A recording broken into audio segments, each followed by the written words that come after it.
ফেসিবাদ একটা সংক্রামক ব্যাধি, এটা এক জায়গা থেকে আরেক জায়গায় সংক্রমিত হয়। এই ভাইরাস যার উপরেই ভর করবে সেই ফেসিবাদ। নির্দিষ্ট কোনো দল এর জন্য মার্কা মারা হবে না। আমরা অবাক বিস্ময়ে দেখলাম 15.5 বছর সবাই যারা আমরা নির্যাতিত ছিলাম তারাই বর্তমান পার্লামেন্টে এখন আছে। একটা অংশ সরকারি দলে, আরেকটা অংশ বিরোধী দলে। একটা দেশ পরিচালনার দায়িত্ব সরকারের, বিরোধী দলের নয়। বিরোধী দলের দায়িত্ব হচ্ছে সরকার ভালো করলে তাকে সহযোগিতা করা, সমর্থন করা। আর সরকার যদি কোনো অন্যায় করে, জনগণের কোনো অধিকার হরণ করে, অথবা যদি খারাপ পথে হাঁটে, তাহলে সরকারকে বাধা দেওয়া, প্রতিবাদ করা। আমরা দেখতে পাচ্ছি 15 বছরের ফেসিবাদী সরকার যে রাস্তায় হেঁটেছে, বর্তমান সরকার সেই রাস্তা ধরে হাঁটছে।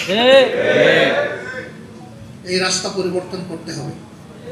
এই রাস্তা ফেসিবাদের রাস্তা, এই রাস্তা আয়নাগরের রাস্তা, এই রাস্তা অসংখ্য মানুষকে বিনা বিচারে খুন করার রাস্তা, এই রাস্তা শাপলা চত্বরে আলিম উলামার উপর হায়নার মতো ঝাঁপিয়ে পড়ার রাস্তা। এই রাস্তা বাংলাদেশের মানুষ এই রাস্তায় কাউকে চলতে দেবে না। সুতরাং বিরত থাকো। আজকের প্রতিপাদ্য বিষয় আলোচনার রাষ্ট্র সংস্কারে মহানবী সাল্লাল্লাহু আলাইহি ওয়াসাল্লামের নীতি ও আদর্শ। এই আদর্শ রাসূল করিম সাল্লাল্লাহু আলাইহি ওয়াসাল্লামের নিজের তৈরি নয়। এই আদর্শ সিলেক্ট করে দিয়েছেন, তৈরি করে দিয়েছেন স্বয়ং আমাদের স্রষ্টা আল্লাহ রাব্বুল আলামিন। আল্লাহ রাসূল নিজেই বলেছেন, আনা বাশারুম মিসলুকুম,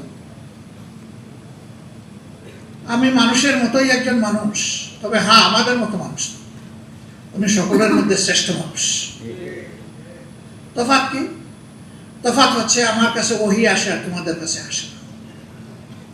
আল্লাহ যা আমাকে হুকুম করেন আমি তাই মানি, এর বাইরে আমি কিছু করি না।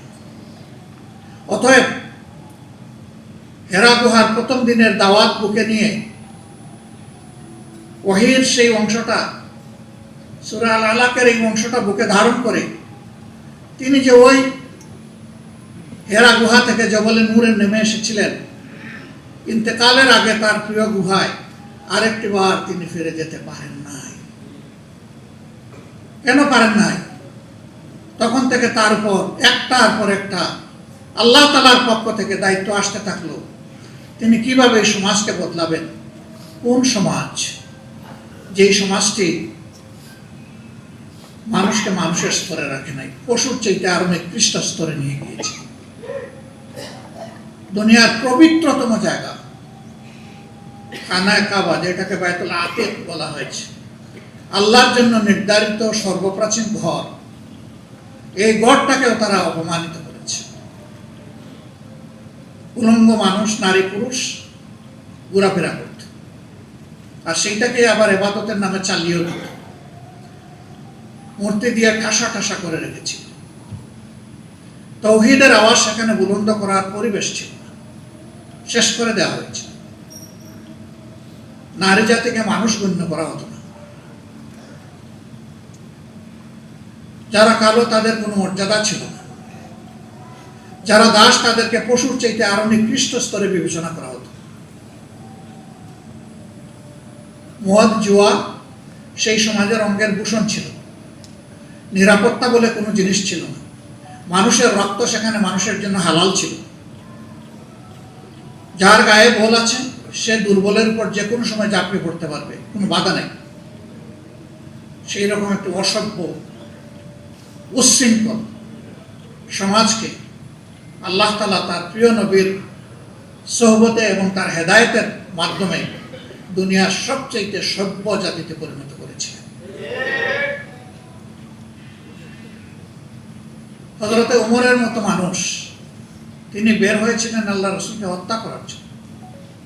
সেই হত্যাকারীকে আল্লাহ তাআলা ওই সফরে হেদায়েত দিয়ে দুনিয়ার একজন শ্রেষ্ঠ মানুষে পরিণত করলেন।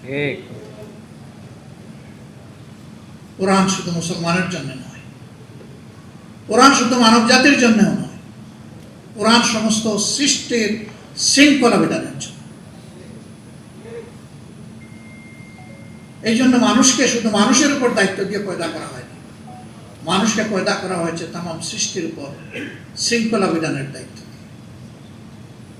তাই একটা অবুঝ প্রাণীর প্রতি একজন মানুষের কি আচরণ হবে সেটাও কিন্তু আল্লাহ তাআলা শিখিয়ে দিয়েছে, কোনো কিছু বাদ রাখে। এই কোরআনের শাসন যেখানে যখন, অথবা ওহীর শাসন যেখানে যখন প্রবর্তিত হয়েছে, প্রতিষ্ঠিত হয়েছে, সেই সমাজের মানুষ শান্তি এবং সম্মান দুটি জিনিস পেয়েছে। আর যখনই আল্লাহর শিক্ষা থেকে মানব জাতি দূরে সরে গেছে, তখনই অশান্তি এবং অপমান তাদেরকে কাবু করে বসেছে।